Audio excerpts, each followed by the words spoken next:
Hey mommies, welcome back to my channel and you're watching pregnancy and baby care।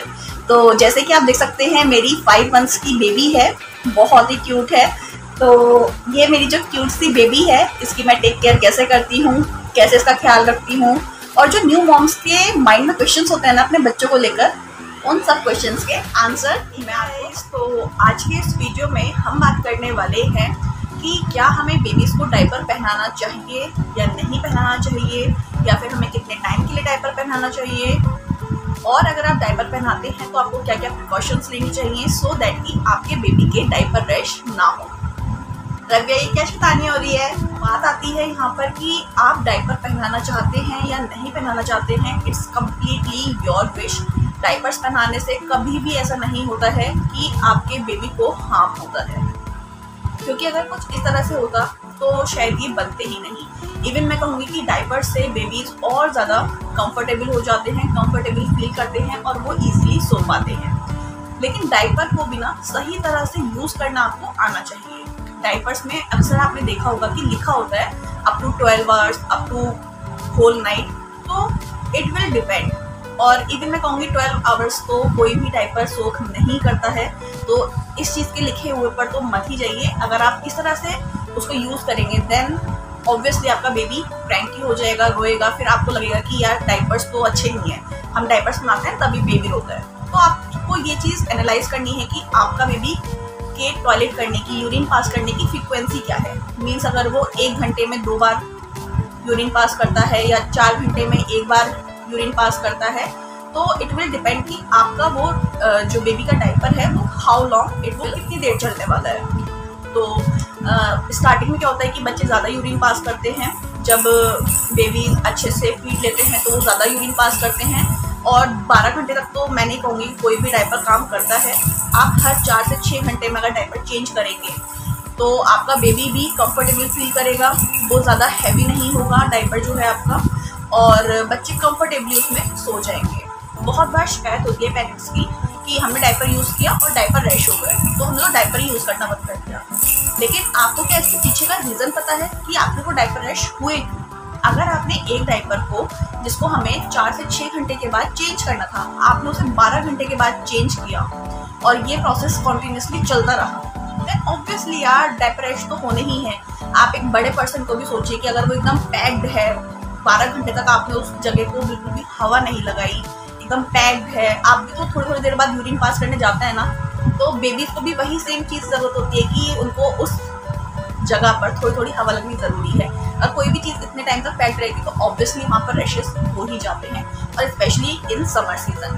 तो आप लोग सबसे first point कि अगर आप डायपर यूज़ करना चाहते हैं तो उसे टाइम टू टाइम चेंज कीजिए, और आई विल सजेस्ट कि 4 से 6 घंटे के बाद एक बार चेंज कर ही दीजिए, चाहे आपके बेबी की यूरिन की फ्रीक्वेंसी ज़्यादा हो या कम हो। 4 से 6 घंटे के बाद, अगर आप हर 6 घंटे के बाद यानी कि हर 24 घंटे में एक दिन में अगर आप 4 बार डायपर चेंज करते हैं then it is completely safe और आपकी बेबी को डायपर रैश नहीं होंगे। सेकेंड पॉइंट, जब भी आप डायपर यूज़ करते हैं तो आप ट्राई कीजिए कि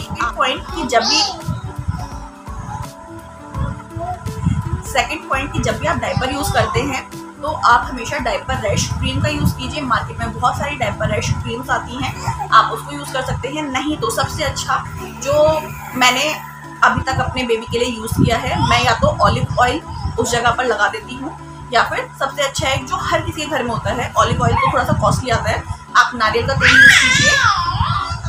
आप नारियल का तेल यूज़ कर सकते हैं। जब भी आपको डायपर पहनाना है तो आप उस जगह को अच्छे से नारियल के तेल से मसाज कर दीजिए, तो वहाँ पर एक लुब्रिकेंसी टाइप की सी बन जाती है। तो बेबी अगर सुसु करता है, पॉटी करता है, तो लुब्रिकेंसी बनी रहेगी, तो आपके बेबी को रैश नहीं होगा, मीन्स वहाँ पर ज़्यादा ड्राई नहीं लगेगा, और इस तरह से आप अपने बेबी के डायपर रैश को बचा सकते हैं।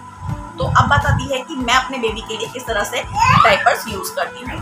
मैं ये सजेस्ट नहीं करूँगी कि आप 24 घंटे के लिए अपने बेबी को डायपर पहना कर रखिए, लेकिन मैं ये भी सजेस्ट नहीं करूँगी कि आपका बच्चा रोए जा रहा है, आपका बच्चे ने सुसु कर लिया, उठ गया, और लेकिन आपने सोच रखा है कि नहीं मैं तो डायपर पहनाऊंगी ही नहीं, क्योंकि डायपर तो बच्चों के लिए सेफ नहीं होता है। तो ये तो कम्प्लीटली मिथ है कि डायपर बच्चों के लिए सेफ नहीं होता है। डायपर इज़ कम्प्लीटली सेफ, और इवन अभी तक 5 मंथ्स की जर्नी में मैंने भी ये एक्सपीरियंस कर लिया है कि डायपर कम्प्लीटली सेफ होता है। एंड टच वुड मेरी बेबी को आज तक डायपर रैश नहीं हुआ है। उसका रीज़न मैंने आपको बता दिया। मैं जब भी डायपर पहनाती थी हमेशा उसको वहाँ पर ऑलिव ऑयल लगा देती थी। जब भी डायपर हटाती हूँ उसके बाद आप कम से कम डायपर के बाद बेबी के उस प्लेस को कम से कम नहीं तो आधे घंटे के लिए ऐसे ही फ्री छोड़ दीजिए, जिसमें आप उसको चाहे तो हल्की फुल्की सी चड्डी पहना सकते हैं या फिर आप लंगोट पहना सकते हैं, लेकिन आधे घंटे के लिए एटलीस्ट उसको छोड़ दीजिए। और मैं क्या करती हूँ, मेरी बेबी जो है वो बहुत कम सोती है, तो दोपहर के टाइम में कई बार क्या होता था कि टॉयलेट की, उसने सुसु की, अभी सुलाया मैंने उसको, सुसु की, उठ गई, फिर वो सोती ही नहीं थी। तो मैं क्या करती हूँ कि दोपहर के टाइम, क्योंकि मुझे पता है कि मेरा बेबी दोपहर के टाइम सो जाएगा, अच्छी नींद लेगा और जो बच्चों के लिए बहुत ज़रूरी भी है, तो दोपहर को जब हमारा लंच बन जाता है, सब कुछ प्रिपेयर हो जाता है, खा पी लेते हैं हम लोग, तो मुझे पता है कि अब मेरे को बेबी को फीड कराना है और ये मेरा बेबी सोएगा, तो मैं उस टाइम पर 1 बजे के अराउंड बेबी को डायपर पहना देती हूँ। और शाम को 6 साढ़े 6 बजे तक हमारा रूटीन है, घूमने के लिए जाते हैं, तो 6 साढ़े 6 के अराउंड मैं उस डायपर को निकालती हूँ, तो 6 घंटे तक वो डायपर चल जाता है, ईजीली चल जाता है। और फिर उसके बाद मैं डायरेक्टली, क्योंकि बेबी घूमती है, फिर आती है, फिर थोड़ा खेलती है, फीड लेती है, तो वो अराउंड रात को 9 या 10 बजे से पहले नहीं सोती है, तो मैं जब घूम कर आते हैं हम लोग, तो तब तक के लिए मैं अपने बेबी को विदाउट डायपर रखती हूँ। फिर उसके बाद 10 बजे मैं अगेन अपने बेबी को डायपर पहना देती हूँ। और फिर अगर मेरे को रिक्वायरमेंट लगती है तो रात में 3-4 बजे एक बार चेंज कर देती हूँ। चेक कर सकते हैं आप, टच करके देखेंगे, अगर आपको ज़्यादा हैवी लग रहा है तो इट मीन्स कि वो भर चुका है और आपको उसे चेंज करना ही है। आलस बिल्कुल भी मत कीजिए। बेबी को अगर आप कंफर्ट जोन में देखना चाहते हैं देन टाइम टू टाइम आपको डायपर्स को चेंज करना ही पड़ेगा। मैं आपको अपनी स्टोरी बताती हूँ कि जब इनिशियल डेज में जब ये हुई थी, हमने तब से ही डायपर यूज़ किया है और I use to change the diaper every 4 hours. Means मैं रात को 10 बजे एक बार इसका डायपर पहनाकर इसको सुलाती थी, फिर रात के 2 बजे उठ के मैं एक बार इसका डायपर चेंज करती थी, फिर उसके बाद सीधे मॉर्निंग में 7 बजे हम डायपर निकाल देते थे, इसको डायपर फ्री कर देते थे और फिर हम दोपहर तक इसको डायपर फ्री ही रखते थे। मीन्स सुबह के 6 से 7 बजे से लेकर और दोपहर के 1 बजे तक ये डायपर फ्री रहती थी और फिर इसकी अच्छे से मसाज होती थी, मालिश होती थी, फिर इसको हम नहलाते थे। तो इस तरह से मेरा ये रूटीन चलता था और मेरी बेबी कम्प्लीटली सेफ है विद डायपर। तो आप लोग भी अगर डायपर इस तरह से यूज़ करते हैं तो आप देखेंगे कि डायपर यूज़ करने से तो आप बार बार इस झंझट से बच जाएंगे कि आपको बार बार चेंज करना है, एक्स्ट्रा क्लोथ्स भी नहीं होंगे एंड ऑब्वियसली बेबी भी कंफर्ट जोन में जाता है। मेरा पर्सनल एक्सपीरियंस है कि विदाउट डायपर बेबी को ज़्यादा डिस्कम्फर्ट होता है और विद डायपर वो ज़्यादा कंफर्टेबल सो सकता है। तो कौन कौन रिलेट कर पाए आप मुझे कमेंट सेक्शन में लिखकर ज़रूर बताइए। आप लोग क्या क्या चीज़ें यूज़ करते हैं अपने बेबी को रैश फ्री बनाने के लिए, वो भी आप मेरे साथ शेयर कीजिए।